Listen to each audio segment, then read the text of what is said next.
FM Sueños 92.1. Información imprescindible para entender lo que nos pasa.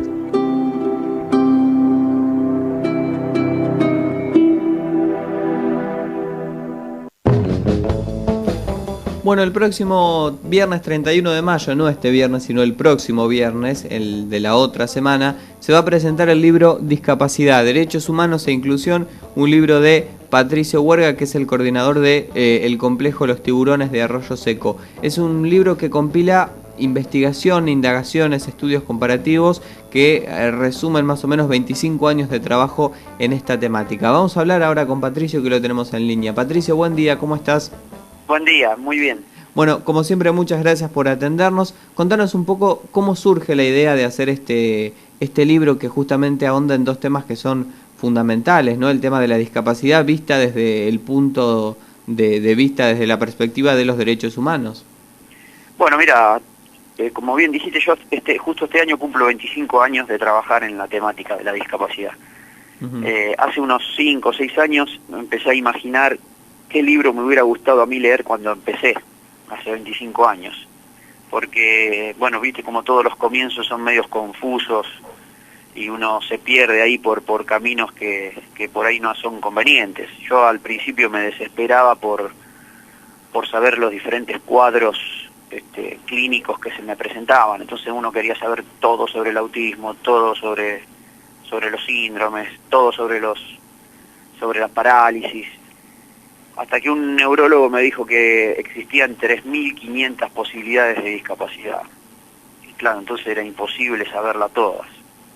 Entonces, bueno, el libro tiene que ver con eso, decir, bueno, ¿qué libro me hubiera gustado leer a mí cuando empecé y que seguramente le gustaría leer a alguien que empieza en esto? Bueno, primero hay que definir la discapacidad. Entonces, a través del libro se invita a un recorrido sobre el tema, sobre la definición de la discapacidad, que no es fácil definirla.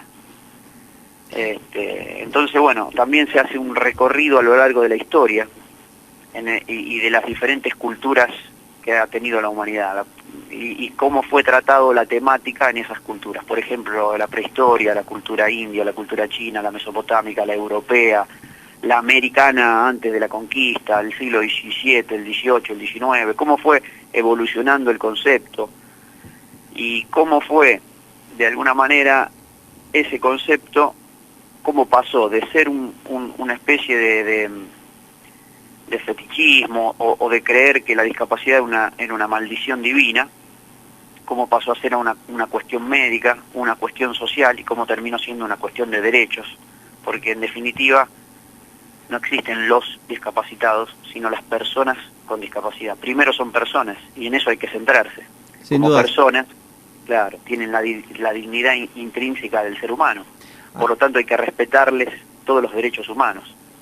Además, Patricio, pensaba, y reflexionando todavía sin haber leído el libro, que cuando planteamos la idea y la definición de la discapacidad, todos en algún punto tenemos una discapacidad en nosotros de no poder hacer todas las cosas, digamos. A ver, hay algunas que son más evidentes.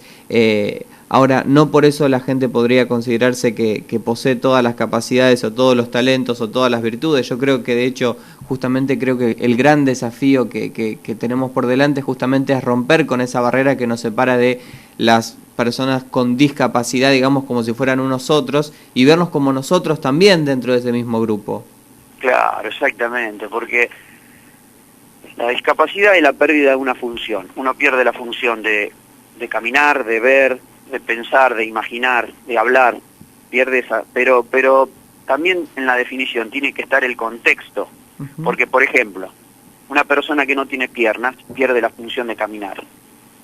Si a esa persona le damos una silla de ruedas, la función de andar se le soluciona. Pero pasa que una vez que esa persona con silla de ruedas sale a la calle, se encuentra con un montón de barreras que le impide llegar a lugares públicos o andar o ejercer una vida cotidiana como la que ejercemos cualquiera de nosotros. Entonces quiere decir que lo social tiene mucho que ver en eso. Sin duda. Si una escalera o una barrera física te condena, el prejuicio también te condena. Patricio, yo pensaba que las ciudades, los pueblos en general y la sociedad no está preparada justamente, no tiene tampoco la infraestructura muchas veces para poder, digamos, contemplar las discapacidades, en este caso de tipo motrices, pero también otro tipo de supuestas discapacidades, ¿no?, que por ahí se presentan, porque justamente vivimos en una sociedad que nos admite solamente si somos delgados, blancos, heterosexuales, no, toda una serie de normas que coinciden muy bien con lo que es el modelo capitalista y occidental de la integración, y que deja por fuera y en los márgenes a todo aquello que no cumpla con esos requisitos. Y ahí creo que, hablando justamente más que de discapacidad, deberíamos hablar de inclusión. Yo, leyendo también aquí alguna reseña sobre algunos ítems que trabajás en el libro, me interesaba preguntarte qué pasa con esas historias que vinculan a la discapacidad con los temas de sexualidad. Claro, bueno, el capítulo de Derecho Humano tiene algunas digresiones o algunas lateralidades, entre ellas sexualidad y discapacidad, pero no vista desde el punto de vista médico, claro. o sea, sino desde el punto de vista de los derechos. No si puede o no puede, porque si no parece que las personas con discapacidad no tendrían sexo, o serían seres asexuados, y no es así. Entonces está vista siempre desde el punto de vista de los derechos. El capítulo también tiene otras digresiones que trata, por ejemplo, la discapacidad en el nazismo. ¿Qué pasó con esas 200.000 víctimas del nazismo que tenían discapacidad y que fueron el ensayo de lo que después fue la carnicería nazi, después, ¿no es cierto?, con judíos, con todos los distintos? También tiene una lateralidad que es discapacidad y dictadura. ¿Qué pasó con la discapacidad durante la dictadura militar? Acá vamos a encontrar una postal muy interesante de la temática de discapacidad durante la dictadura. Mira, en 1971 se funda un movimiento llamado Movimiento de Lisiados Peronistas, en una época donde todo el mundo militaba. En 1974 ese grupo, en 1974 te estoy hablando, logra por ley el famoso cupo del 4% en el Estado, que todo el mundo hablamos hoy, del tema del trabajo. Bueno, eso se logró en 1974.